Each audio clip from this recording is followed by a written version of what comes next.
good. We had just started last time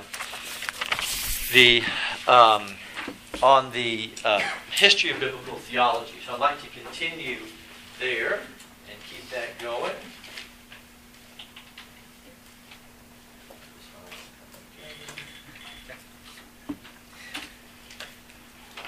And the first point was that biblical theology begins in the Bible. So I went back to an Old Testament text and tried to illustrate that. We could do that in a number of points. I looked at Joshua 24. If you were to look at other passages, we could look at, again, any number of passages. Maybe Nehemiah 9, just for a second. I won't read all of it because I want to kind of move ahead. But this is after the exile. Ezra and Nehemiah come back. The people come back, and they are both building the city walls, and they're rebuilding the temple. And it's an interesting time in Israel's history because they're back from exile, but the glory days they experienced are kind of gone for a while. If you've read that part of the Bible, 400, 500 BC in history, the temple is rebuilt, but it's kind of a shadow of what it was under Solomon. And one issue, by the way, in biblical theology is the exile really over, or is that kind of still a future thing? It's kind of an interesting question. In one sense, the exile is over. They came back from Babylon. But is there a larger exile that the people of God are in that is awaiting its ultimate end and return? But we'll get to that. But Nehemiah 9, let me just read just a few verses starting in verse 7, verse 6. You are the Lord alone. You have made heaven, the heaven of heavens with all their host, the earth and all that is on it, the seas and all that is in them. And you preserve all of them, and the host of heaven worships you. You are the Lord, the God who chose Abram and brought him out of the Ur of the Chaldeans and gave him the name Abraham. You found his heart faithful before you and made with him the covenant to give to his offspring the land of the Canaanite, the Hittite, the Amorite, the Perizzite, the Jebusite, and the Girgashite. And you have kept your promise, for you are righteous. Okay, now notice, I won't read all this, but notice it is a summary of history, Israel's history, but we might call it redemptive history, right? Salvation history. What you're getting is this summary of God's dealings, and it's He who is God who called Abraham. It's God who's going to keep His word. And He goes on, and you saw the affliction of our fathers in Egypt, and heard their cry at the Red Sea, and performed signs and wonders against Pharaoh and all his servants and all the people of his land. For you knew that they acted arrogantly against our fathers. And you made a name for yourself as it is to this day. And you divided the sea before them, so that they went through the midst of the sea on the dry land, and you cast their pursuers into the depths, right? So it's a divine, as is recorded here, this is God's activity, and He's doing this. Obviously, the men themselves are running, but it's God who throws them into the mighty waters, okay? By a pillar of cloud you led them in the day, and by a pillar of fire in the night to light for them the way in which they should go. You came down on Mount Sinai and spoke with them from heaven, and gave them right rules and true laws, good statutes and commandments. And you made known to them your holy Sabbath, and commanded them commandments and statutes and a law by Moses your servant. You gave them bread from heaven. Wasn't an accident, right? For their hunger, and brought water for them out of the rock for their thirst. And you told them to go in to possess the land that you had sworn to give them. And I could go on to the end of the chapter, verse 37 or so, but I won't. Big point. Biblical theology is already going on in the Bible. Okay? All right. I'm going to leave that for now. I could go to Galatians, the whole book of Galatians. I think any of Paul's letters in one sense are just, you're seeing Paul theologize in front of you. Okay? He's writing a letter. Often in the letters, he's wrestling with God made covenants with Israel.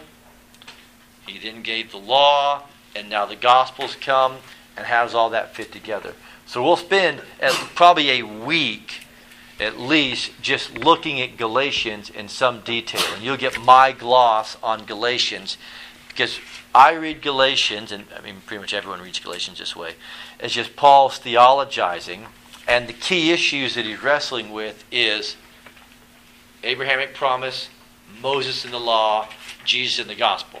And how you fit that together is the key question. Does the law coming nullify the promise? No. Okay, so the promise still stands. What is the relationship between law and promise? Does the law still carry on today? All right, and that's the big question. And we're in a second, in the history of biblical theology, we're going to talk about a little bit Luther and Calvin in just a few minutes. Yes? If the Bible already has theology, then why don't we have extra material in the canon like the church fathers and the authors? I'm just thinking, if you set that as a precedent and say there's already theology in the text, and theology is just a continuation of that tradition, why is the Bible an inspired word of God amongst these thinkers that contribute to our understanding of the Bible? I'm not trying to attack the subject. No. Help me. I don't get the question. Say it again. You're saying that theology is already in the Bible, so biblical theology that we have today is an extension of what was already happening back in Israel's history. Yes. Ergo, why is the Bible? Why is the theology of the Bible elevated from the theology of someone like Augustine? I guess I'm saying, like, if you say there's already theology in the Bible, then that add extra material. The canon is more and more people write about theology. Yeah, that's a great point. It may be a better question than you know. Actually, I mean, it's a very good question, because that is the Roman Catholic argument. Is, in a sense, it is. Well, let me not say it that way. It's not quite. It's almost fair, but it's not quite fair. If you get into if you ever see a good apologetics or a debate between a Roman Catholic apologist and a Protestant apologist, part of the question is, or issue is, in a sense, why do you stop inspiration with the closing of the canon, in a sense? Why not just keep it going? And because the Catholic, I do this in Christian doctrine, but the Catholic wants to say, but Rome does say, that you have a constellation of first century events. You have the Bible produced, and we still have it. I have a copy in front of me. That's still authoritative. But you also had, in a sense, this first century truth orally passed on. What is we call it? Oral theology or something. Teaching of the apostles. And it carries on. And so today we have the Bible. And we have the Pope. Okay? And so this is the Roman position.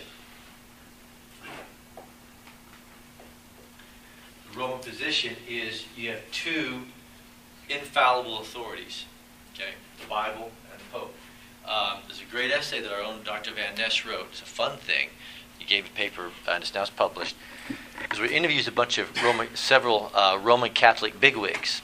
I want to say Peter Kraft, Tom Howard, both former evangelicals, by the way, and says, can you affirm the Evangelical Theological Society's doctrinal statement? I'm getting your question, by the way.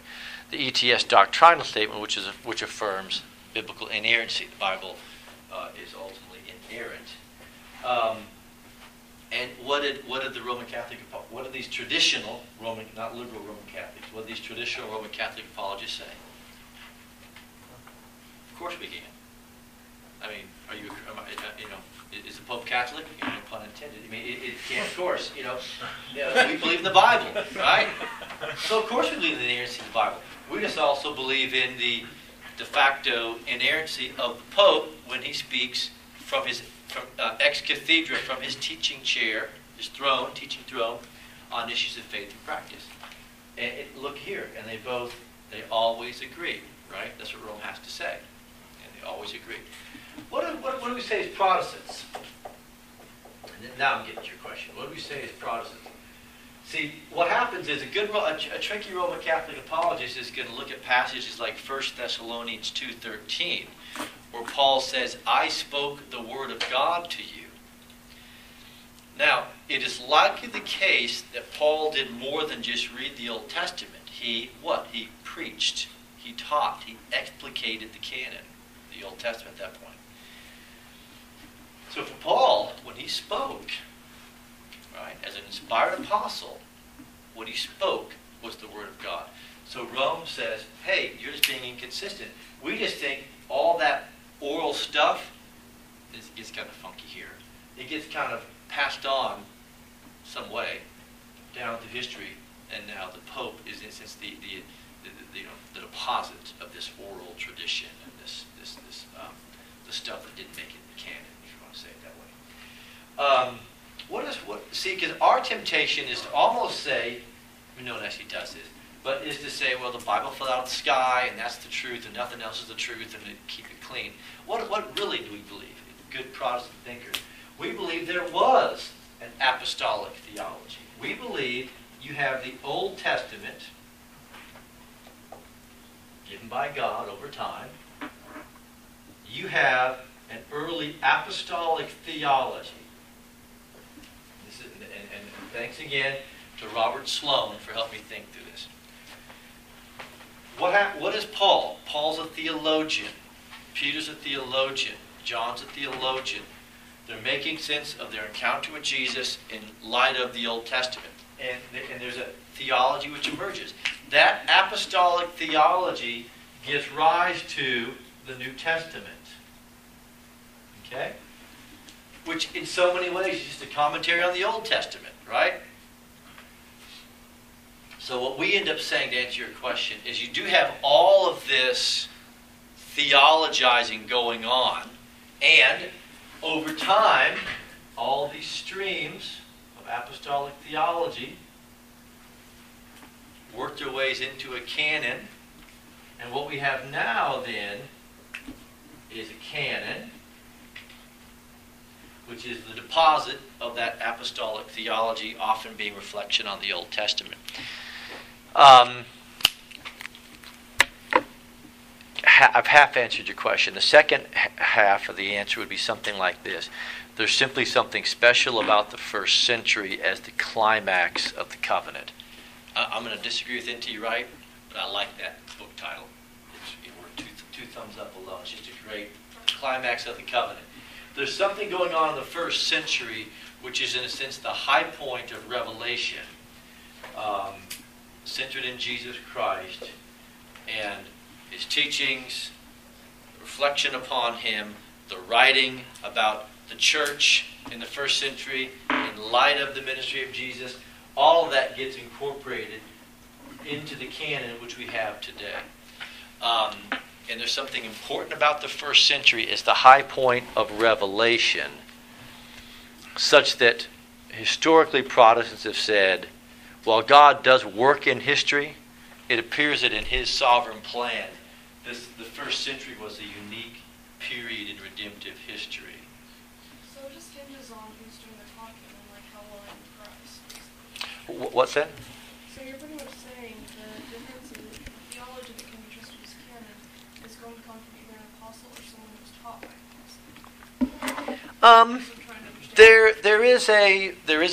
Protestants have historically said the New Testament canon, documents made it in, not all were written by apostles, but they were maybe in the apostolic circle, or they believed the apostolic theology.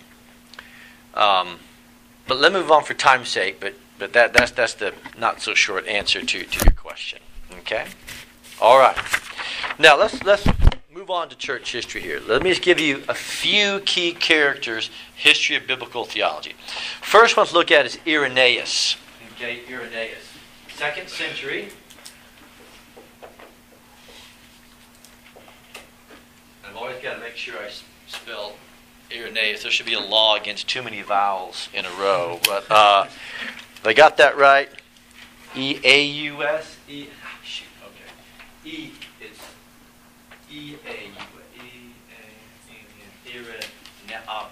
Irenaeus. Okay. Irenaeus is 2nd century. Irenaeus, in my mind, after the Bible, Irenaeus is really, in a sense, the first biblical theologian. I have my students in Great Texts and Theologians 1 read his Proof of the Apostolic Preaching.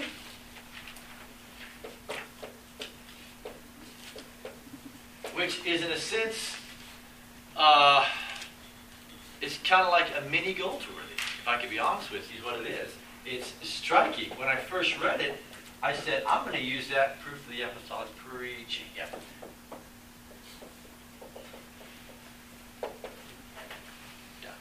So I'm going to read, I almost have used it in biblical theology before because it's so amazing. Because what Irenaeus does is he's trying to understand the unity of biblical revelation, and he's doing so against the threat of the heresy of Gnosticism.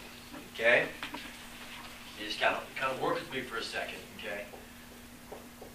Gnosticism, from the Greek word for gnosis, meaning knowledge.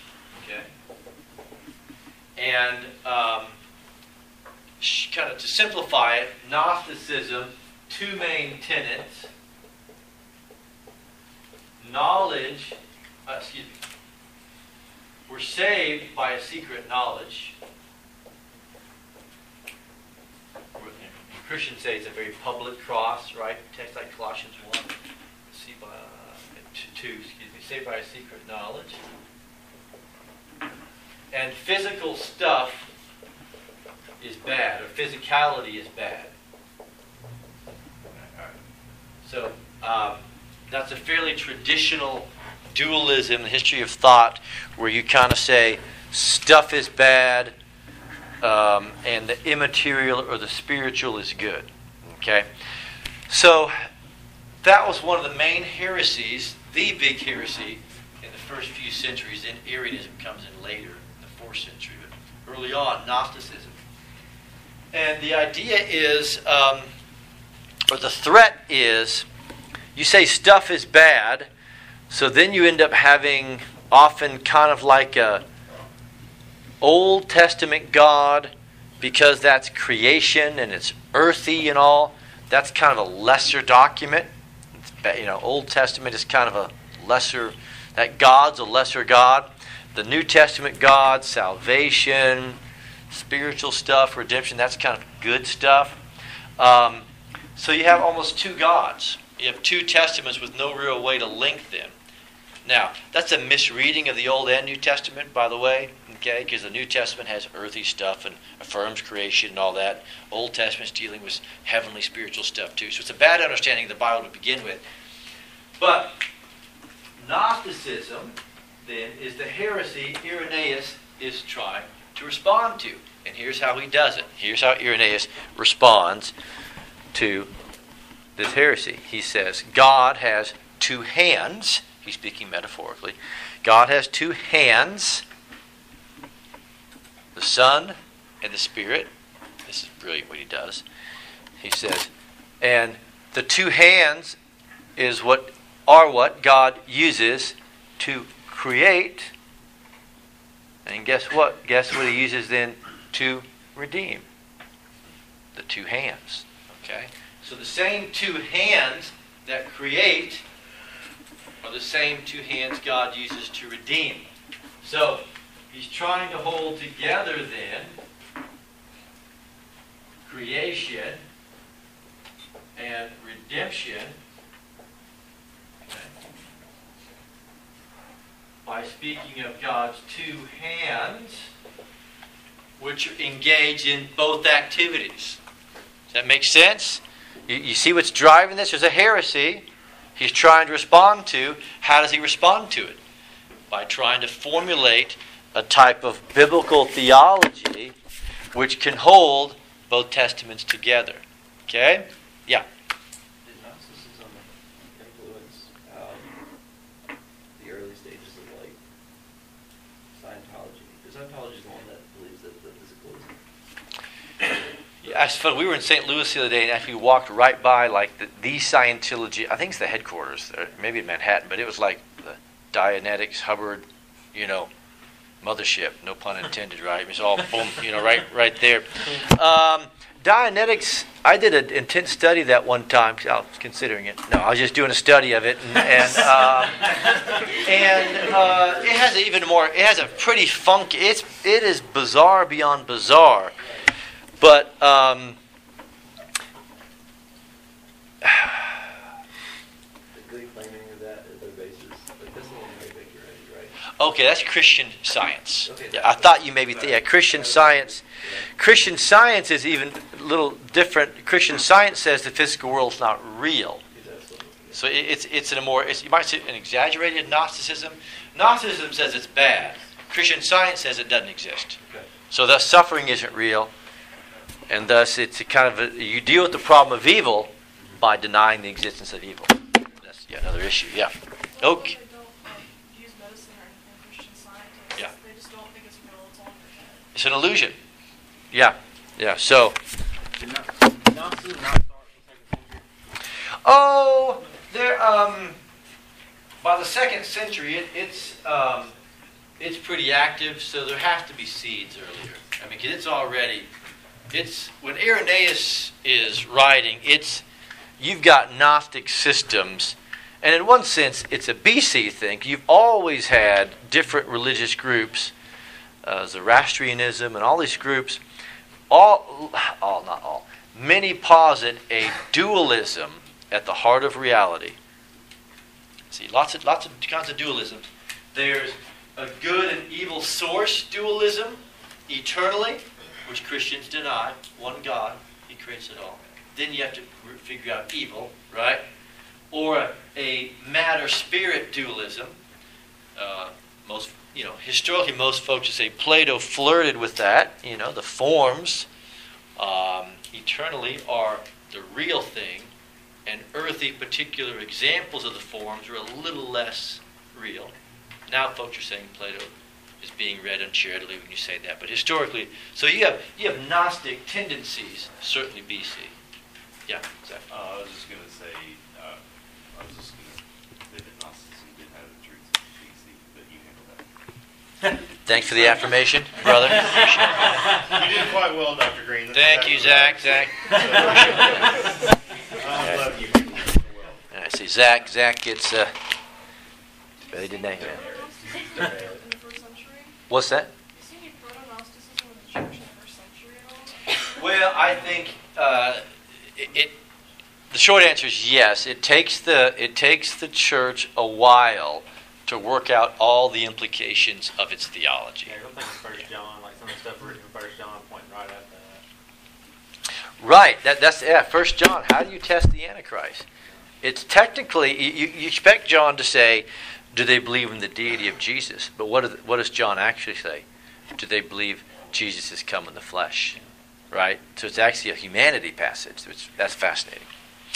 All right. Well, we could look at more folks, but let's move on to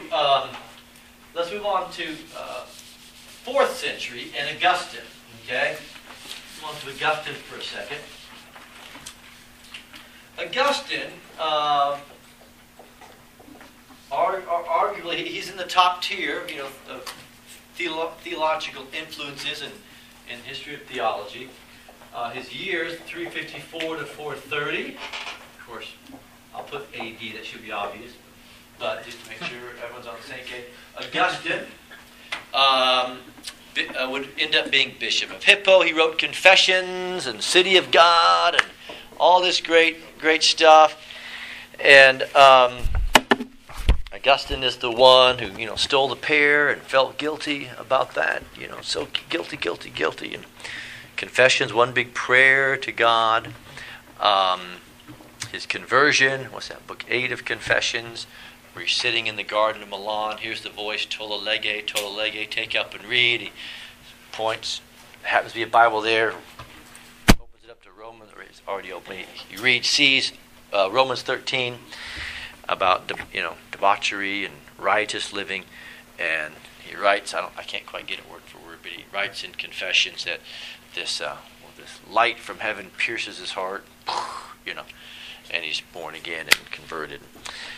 So, called the Doctor of Grace because of his battles with Pelagius and the Pelagians. Pelagius' kind of intellectual descendants. And so he kind of formulated the doctrine of original sin, of a strong doctrine of grace. So we won't get into all Augustine now. But for now, the city of God. The city of God, written in, I can't remember now if it's finished in 420, but towards the end of his life. City of God. And let me just say this. Sometimes people will say all philosophy is a series of footnotes, to Plato and Aristotle. In one sense, all theology is a series of footnotes to Augustine, even if you disagree with them. Okay? Even if you disagree with them. Because in one sense, when you're doing theology, you're dealing with the edifice that Augustine helped build. Even if you hate the edifice, right? You got to wrestle with it. So, city of God, here's the issue in a nutshell. Many of you have had this, or know this, but you have, when Christianity begins, they don't really have they're an oppressed group. In some ways, the Romans had toleration for other groups. In other ways, they demanded the worship of depending on which emperor, of the emperor. And so for many years, the Christianity was on the ropes and politically out of favor. And then with, as you know the story, Constantine comes to power in the 4th century. And Christianity is not made the only religion, but it's given legal status, okay, in the Edict of Milan. And so, was that 310, 313, 310? And so the argument is this.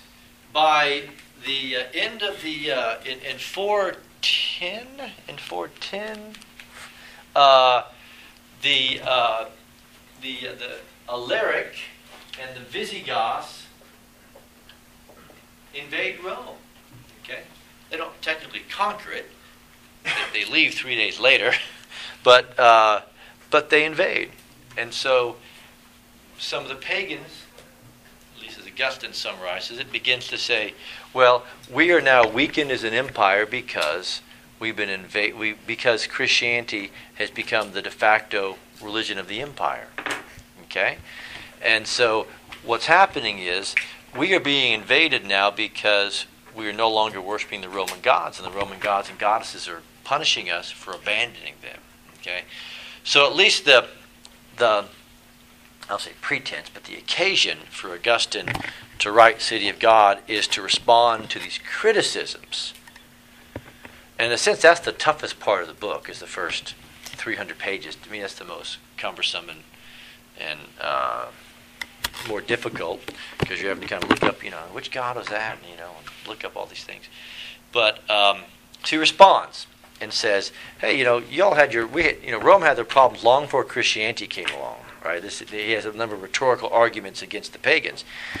But in the midst of that, what he does is flesh out his own. You can call it a philosophy of history. It's not just that. Maybe that. Some want to say it's really a philosophy of the church. There's truth to that. But let me give you the nugget of what he says. There's 2 cities. There's 2 cities. The city of God and the city of man. Okay?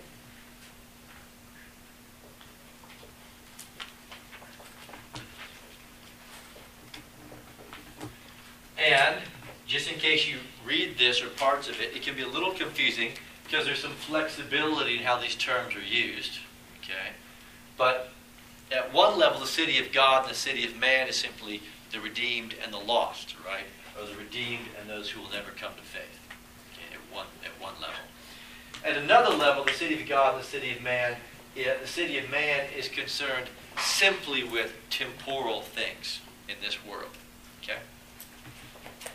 So the city of man can sometimes mean just, those who are eternally lost. And then this is the city of God, or the heavenly city, which will endure forever. Okay? But what he does, though, is say this. He says, back there in the garden, you had, in a sense, the beginning of the city of God. Right? Because there's no sin. Right? And there's all sorts, by the way, we'll do this in this class, there's all sorts of city imagery in the Bible, right? What happens in Revelation 21 and 22 is the heavenly city comes down, right? So he's picking up the city imagery from the Bible, even if you don't like all that he does with it. So for Augustine, in the beginning it's all good. So we might call that the city of God. But then with sin entering the world, you have in a sense you have the entrance of the city of man. And so here's how Augustine sees it. From the fall onward is the story of two cities. The city of God and the city of man.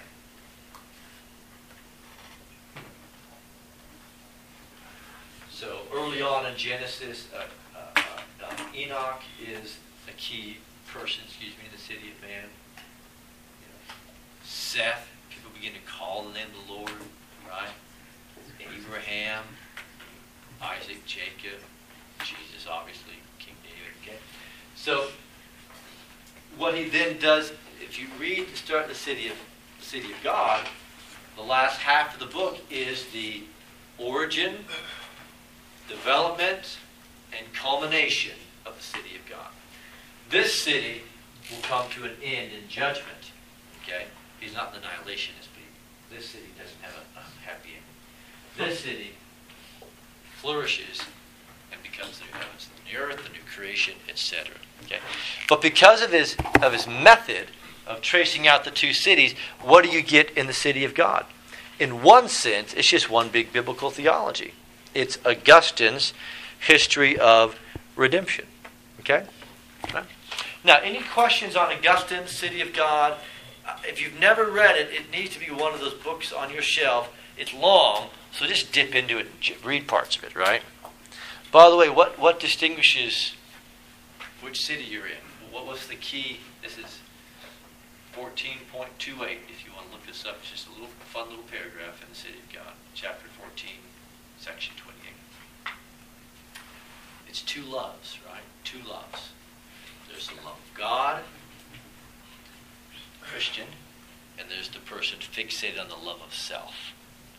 Right? So it's pretty interesting how he works this out. It's two loves that determine your citizenship, which city you are in. Okay? All right. So that is Augustine. Okay. Now I want to cut to the Reformation just for time's sake, which if I had a good, medieval scholar here, or Thomas in here, they'd be going crazy right now, but it's my class, and we're going to go to the Reformation. Part of the reason I feel justified in this is because as evangelicals, we do theology in light of two key characters, or two key traditions, the Lutheran and the Reformed. Okay?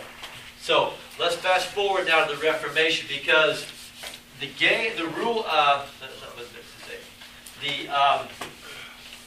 game has been set up for Protestants. The game has been set up by these two characters or the traditions which they represent. Okay, so Martin Luther. Let's start with him. We're talking 1500s. Okay, if you're kind of new to this stuff, Martin Luther, the one of the key. I mean, he is the one of the key reformers. Luther, I won't tell you his conversion story, but he's training for, he's an Augustinian monk. He's training for the ministry. He's wrestling with his own sin. And he finally discovers, or thinks he discovers, a certain understanding of justification by faith. Okay? So for Luther,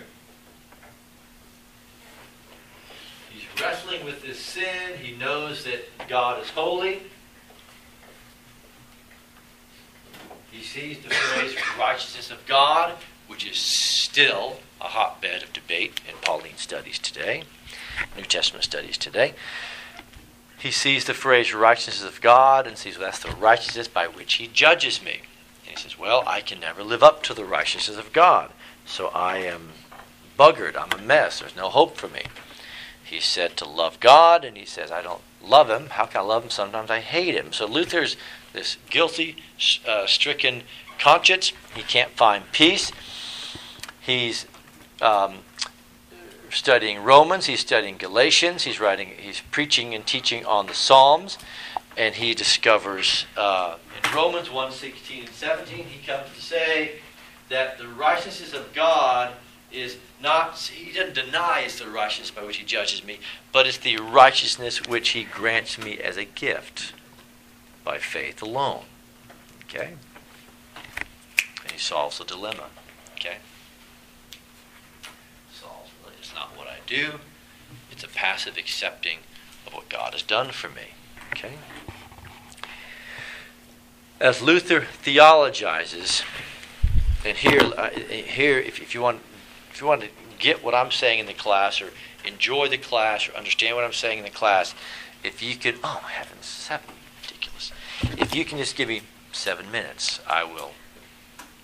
Here's the nub of what's been in my craw for about 15 years, and it's what I'm trying to exercise by writing this book that I'm writing called Covenant and Command, Works, Obedience, and Faithfulness in the New Covenant. And so, the key paradigm which Luther brings to the task of biblical theology, which still is really in one sense at the heart of evangelical understanding of the Bible, is the law, gospel, contrast.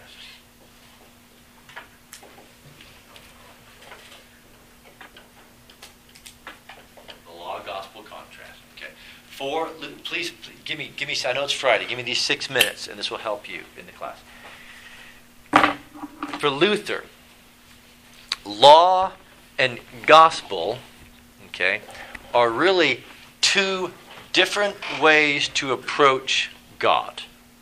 There's the law way, works. There's gospel way, faith, not works. Okay? So when you read in the Bible how to rightly discern the word of truth, the key is to figure out what parts are law, what parts are gospel. Okay? Law is fundamentally God's standard, what works you must do, etc. Gospel is what you accept freely and which does not require works. Okay? So you've got a confession time. When I first discovered Reformation theology, this was my theology, and I've shifted some. Okay, shifted some, and part of that's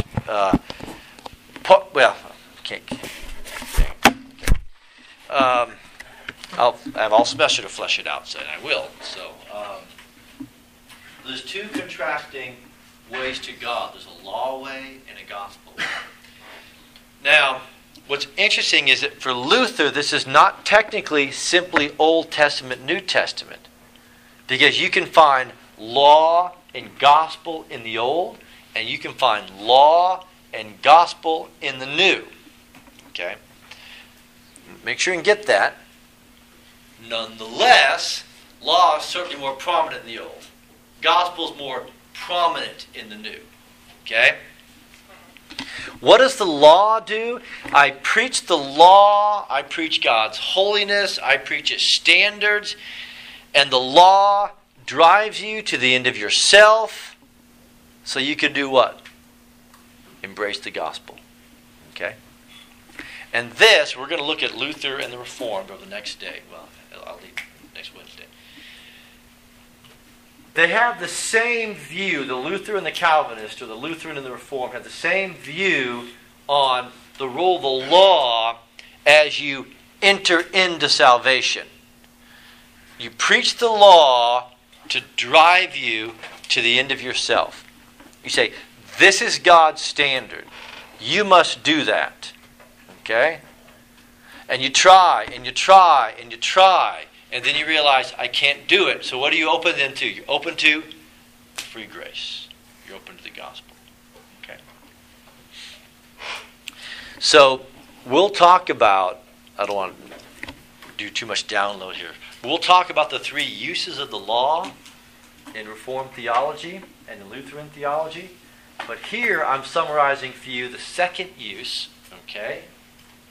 the second use, which is sometimes called the elliptic use, which is the frustrating use. Okay?